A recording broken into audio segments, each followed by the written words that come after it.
When the famous actress Jennifer Garner challenged Conan O'Brein, it became a regrettable moment in her life. We're going to discuss influencers who regret challenging Hollywood celebrities, starting with journalist Sarah, whose reputation was tarnished after asking Rihanna a hurtful question. 1 year after enduring months of hospitalization following a brutal assault by Chris Brown, Rihanna attempted a press conference to promote her first movie, Battleship.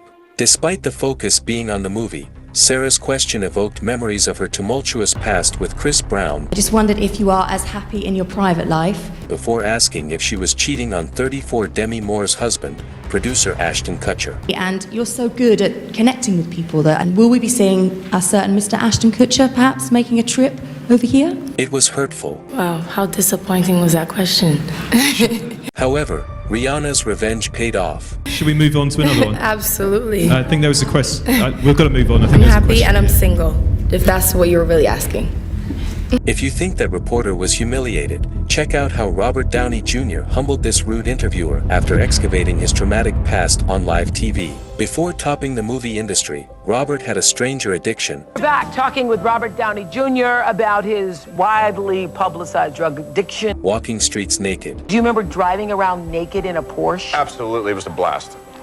What was going on? Cocaine psychosis, that's just... Labeling this period as his most agonizing memory, despite fully knowing that when this reporter hosted him, the first question was to trigger buried memory. The reason I'm asking about the past is that you've talked in other interviews again about your relationship with your father and the role of all of that in the dark periods you entered and taking drugs and drinking and all of that.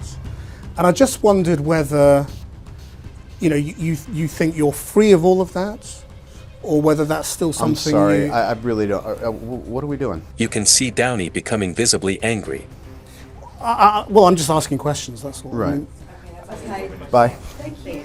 Before and after pictures convey his ego trend, leading him to make an insincere apology.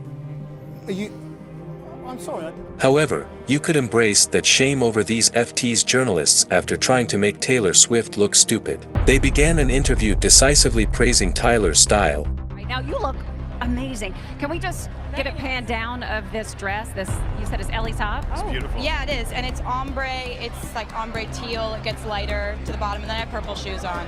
Because why not? Owning her compliment only to confess she'd worn it to attract men. I just wanted to show the legs, because as I was telling you ahead of time, you're going to walk home with more than maybe just a trophy tonight. I think lots of men.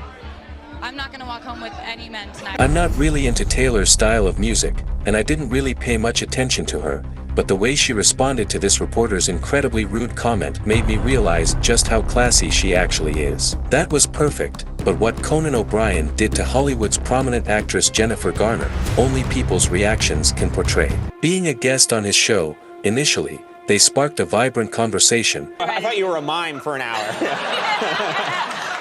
There was a time when until Jennifer wanted to belittle Conan. She seized the moment when Conan used an unfamiliar word. But there's a time when you snuck into the room to see what the... I sneaked into the room. Snuck isn't a word, Conan. Before adding, And you went to Harvard, you should know that.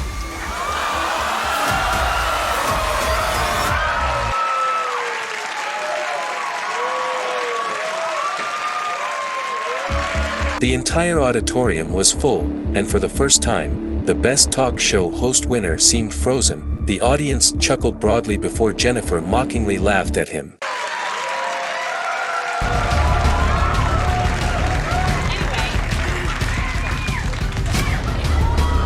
However, when the dictionary was pulled out, she started darting around. There's a... Oh, I'm sorry, wait, there's a... I keep a dictionary down here and I just found it! Once elegant, now beads of sweat trickled down her temple, playing with her hand and pushing her hair behind her ears, although Conan made it clear he wouldn't hold on. Just want to look at... Oh, what the hell? Look right here! Snuck. Past and past part of sneak.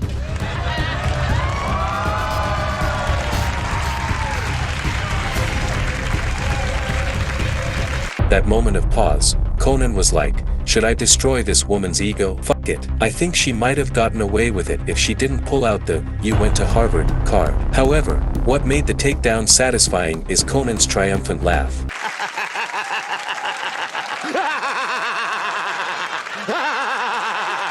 Pro tip: if you're going to correct someone, make sure you're right. We love actresses, but this dude is above all. When famous actress Scarlett Johansson alongside Jeremy Renner showed up on show to make an Avengers commercial, this 70-year-old dad switched the discussion into his personal question. Are you able to wear undergarments? What is going on?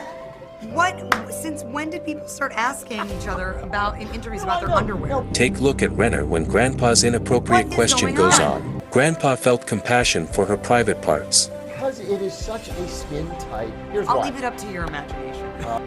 Little did he know it was being broadcasted live. Is it inappropriate? To ask somebody what kind of underpants they wear? I didn't ask you what kind. You just asked me if I was wearing anything. What kind of interview is this? That answer wasn't as crazy as the shutdown she gave another sexist reporter. During the commercial of Black Widow, one of the journalists turned away from all the movie stuff to ask this. Scarlett, to get into the shape of Black Widow, did you have anything special to do in terms of the diet? Like you have to eat some specific food or that sort of thing? People are much more interested in your second question to Scarlett than any answer I can give to mine. Despite getting the truth, she kept pushing, Scarlett. leading Scarlett to destroy the reporter herself. I was just going to say that, Larry. That's so funny. Like, how come you get like the really interesting like existential question and I get the like rabbit food question? At least Scarlett saved the reporter's reputation by finally answering her, unlike Quentin Tarantino, who showed no mercy for the disrupting interviewer. And I'm shutting you down. When Tarantino showed up to his show to make his movie commercial, the reporter had prepared a massive questionnaire, maybe it was an exam. His first question being contrary to the movie itself. But why are you so sure that there's no link between enjoying movie violence and enjoying real life? Which got this equivalent response. Don't ask me questions like that. I'm not biting. I refuse your question. Despite getting the truth, he persisted. Why? Marking the start of an intense dispute. Because I refuse your question. I'm not your slave and you're not my master. You can't make me dance to your tune. I'm not a monkey. The more he turned out questionnaires pages, the more disrupting it became. I can't make you answer anything. I'm asking you interesting questions. And I'm saying Ignored, he went on to use the millionaire actor's statement to force an answer, leading Tarantino to go all out. Jamie Foxx has said, we can't turn our back and say that violence in films well, or then you should anything talk that to we Jamie do Foxx. doesn't have a Then you source of should talk to impact. Jamie Foxx about that. And I think he's actually here, so you can. It's interesting that you have a different view, and I'm just trying to explore them. And I don't want to. Maybe he had forgotten what brought Tarantino. Because I'm here to sell my movie. This is a commercial for the movie, make no mistake. He then tried to make Tarantino look like the bad guy, although it brought the opposite effect. So you don't want to talk about anything serious? I don't want to talk about what you want to talk about. I don't want to talk about the implications of violence. The reason I don't want to talk about it is because I said everything I have to say about it. If anyone cares what I have to say about it, they can Google me, and they can look for 20 years what I have to say about it. I haven't changed my opinion one iota. While that line was the perfect end for both sides, the reporter made another, but severe mistake. No, it's my job to try and ask you to. And I'm shutting your butt down. And that's entirely your... For now, you can tell Tarantino was tired of him. How could someone keep fighting after facing multiple humiliations? Nevertheless, the interviewer continued to provoke Tarantino, even going as far as threatening him with the vice president. The vice president is talking to people in the movie industry today about violence in response to... And you know where I stand on it. Tarantino only lost his cool after the interviewer persistently coerced him. But you haven't said why you think there's no relationship. It's none of your damn business what I think about that. Well, it's my job to ask you why you think that. And I'm you're very saying influential. no. And I'm shutting you down. It appeared that the interviewer's persistence with questioning, despite multiple refusals, aimed to provoke Tarantino into leaving the interview, akin to Downey's departure in a similar situation. This motive became evident when answering his question became a rule. But you have a responsibility as a filmmaker, surely, to explain a little bit about No, what I you're don't doing. have any responsibility to you to explain anything I don't want to. He then attempted to confront him with his fans. To me, but to your viewers, to your fans, to people who They know care about what it is that you're doing. They know where I'm coming. However, what truly made this takedown perfect was Tarantino's final message before departing. I have explained this many times in the last 20 years. I just refuse to repeat myself over and over again because you want me to.